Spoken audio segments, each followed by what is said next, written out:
saya ingin sampaikan kepada pemuda, masa kita sebagai pemuda yang rasional memutuskan memilih Gibran. Yang benar aja, rugi dong.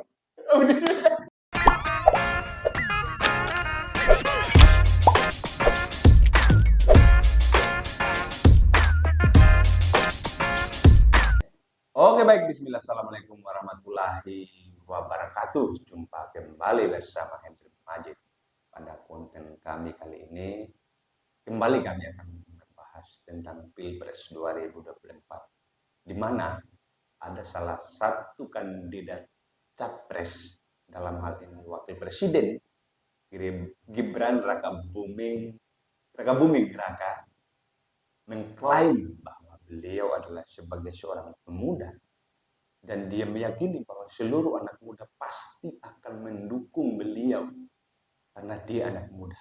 Kami punya satu hal yang menarik untuk didengarkan oleh seluruh penonton dimanapun Anda berada, bahwa tentu saja dalam setiap perhelatan politik, anak muda, kaum muda, seluruh para pemuda tidak mungkin terlepas dari politik. Tidak saja politik yang rasional, tapi dalam kancah politik yang bersifat praktis, anak muda tidak terlepas dari politik. Oke, sampai segmen itu kita akan meyakini bahwa pemuda adalah sebagai pionir untuk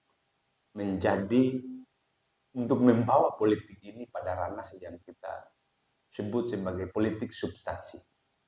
Nah, yang kemudian ingin kami komentari perihal bahwa ada salah satu kandidat calon wakil presiden yang mengklaim karena dia muda maka otomatis seluruh kaum muda akan mendukung dan mencoblos Gibran Rakabuming ini. Kami akan memberikan itu sebagai satu limitasi dulu, bahwa jangan memberikan satu perspektif yang general terhadap apa yang menjadi klaim sepihak Gibran ini. Oleh karena tidak semua pemuda juga satu misi yang sama dengan Gibran. Tidak semua pemuda, tidak seluruh pemuda mempunyai satu pandangan, satu paradigma yang sama, satu cara pandang yang sama tentang Gibran. Bahwa kalau kemudian pemuda itu mempunyai akar historis dari yang semula dia tidak pernah menderita misalkan, mungkin akan mendukung Gibran. Kalau pertanyaan itu dibalik, Gibran pernah menderita apa di bangsa ini? Gibran pernah mempunyai sejarah perjuangan apa dalam membangun, dalam merintis karir di dunia politik, dalam membangun negara Republik Indonesia. Apakah Gibran pernah melakukan demonstrasi? Apakah Gibran pernah melakukan sosialisasi? Apakah Gibran pernah membaur kepada masyarakat itu? Ini tentu saja menjadi suatu PR kita bersama sebagai kaum muda, sebagai orang yang punya nawa itu untuk memakmurkan bangsa ini, supaya seluruh pemudanya, supaya apa yang disebut oleh Gibran sebagai kaum muda yang punya intelektualitas tinggi bisa terjun dalam politik. Bahwa tidak semua pemuda juga mempunyai penderitaan yang sama. Kita, misalkan apa yang disampaikan oleh Anies Baswedan, misalkan, tanpa kita mau memberikan satu support bahwa setiap apa yang disampaikan oleh Anies Baswedan itu menjadi suatu kebenaran dan kita harus telan mentah-mentah. Tetapi apa yang disampaikan mungkin ada benarnya, bahwa bisa kita mendukung salah satu pasangan calon presiden itu dari kebanyakan persamaannya. Bahwa kalau kita secara pribadi, kalau kita secara individu mempunyai kesamaan terhadap calon wakil presiden nomor 2 ini, terhadap Gibran, mungkin apakah kita sama misalkan, apakah pemuda di Republik Indonesia ini mayoritas adalah pernah menjadi wali kota? Maka apa yang disampaikan Pak Anies Baswedan otomatis gugur dan tidak melekat pada seorang Gibran. Karena kita tidak punya persamaan bahwa kita pernah menjadi wali kota.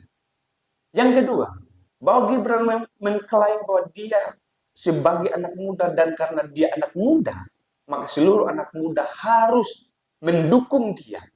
Ini satu saja paradigma berpikir yang agak kacau, aneh, nyeleneh, dan tidak mempunyai akar statement yang berdasar. Seperti apa yang menjadi pertanyaan dasar kami yang di pertama tadi, bahwa Gibran tidak pernah turun langsung masyarakat. Jangankan melakukan demonstrasi kepada masyarakat. Kami ragu bahwa apa yang dilakukan oleh Gibran sepanjang dia menjadi anak muda dan bahkan terhitung sejak muda dia sudah menjadi wali kota, artinya dia birokrat, artinya dia teknokrat, maka sudah pasti bahwa Gibran tidak pernah terjun langsung sosialisasi dengan masyarakat, tidak pernah terjun langsung berdemonstrasi, tidak pernah terjun langsung mengawal aspirasi masyarakat di bawah. Maka Gibran bukan representasi dari anak muda. Gibran bukanlah perwakilan anak muda. Maka saya pemuda, pantang pilih Gibran. Saya pemuda, tidak mungkin coblos Gibran. Karena apa? Karena kita tidak punya persamaan, kita tidak punya visi yang sama terhadap bagaimana memajukan bangsa ini.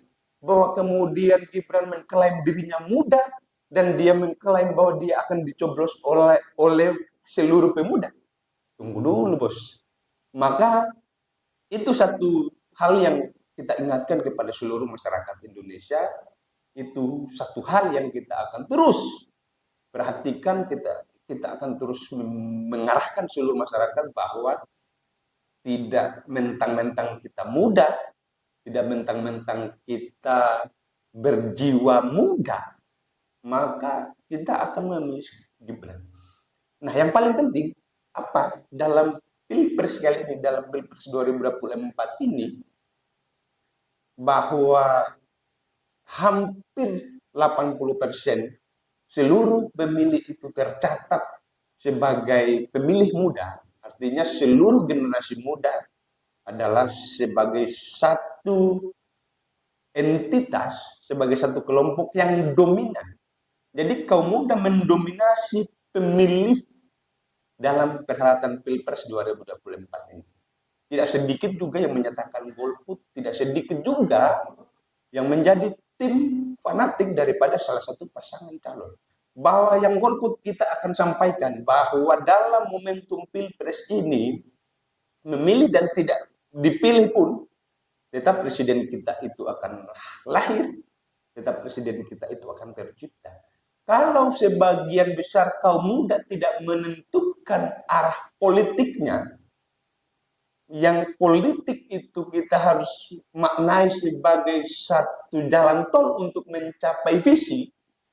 Politik bagi anak muda itu adalah jalan tol. Tidak ada jalan lain selain politik untuk memberikan aspirasi kita, untuk mengawal aspirasi kita, untuk memberikan sumbangsi pikiran kita kepada seluruh masyarakat Indonesia. Tidak ada jalan lain. Kita mesti politik. Bahwa kita terjun politik, masuk partai apa semua, itu bukan hal yang memang menjadi kewajiban kita. Tapi yang pasti, bahwa kita harus menentukan pikiran kita, pilihan kita pada Pilpres kali ini. Tentu saja, ya kalau kami boleh sarankan, jangan kayak Gibran lah. Gibran bukan representasi. Sekali lagi, Gibran bukan sebagai representasi daripada kaum muda. Maka, ya tunggu apa lagi? Di balik teknokrat dia, di balik sikapnya yang kemudian adalah sebagai pewaris, maka mungkinlah bangsa ini akan dipimpin oleh Gibran yang adalah pewaris. Kita ini perintis.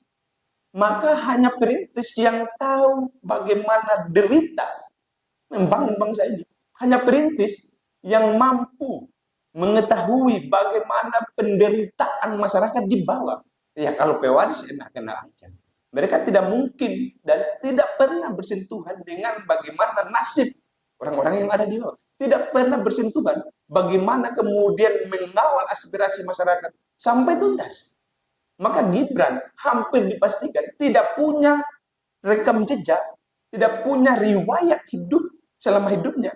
Dia tidak punya sejarah untuk membawa aspirasi masyarakat ini. Maka tunggu apa lagi? Sehingga di akhir segmen ini kami ingin menyampaikan kepada seluruh pemuda, kepada seluruh masyarakat Indonesia, ya khusus yang muda-muda lah kita sampaikan bahwa kalau kita tidak masuk, kalau kita tidak menentukan arah politik kita, ya sudah pasti seluruh apa yang menjadi visi misi, seluruh apa yang menjadi cita-cita kita, ya tidak akan pernah terlaksana. Apa yang menjadi ide kita, jalurnya hanya ada satu, ya jalurnya politik. Bahwa kita akan punya prinsip, kita akan punya paradigma yang banyak sekali. Kita akan punya kemauan ini. Tanpa politik, tak ada gunanya. Karena semua itu harus dipalu. Semua itu harus diketuk palu di DPR sana, di pusat sana. Maka apa yang menjadi cita-cita kita? Ya tentu harus berdasar pada politik. Sekian.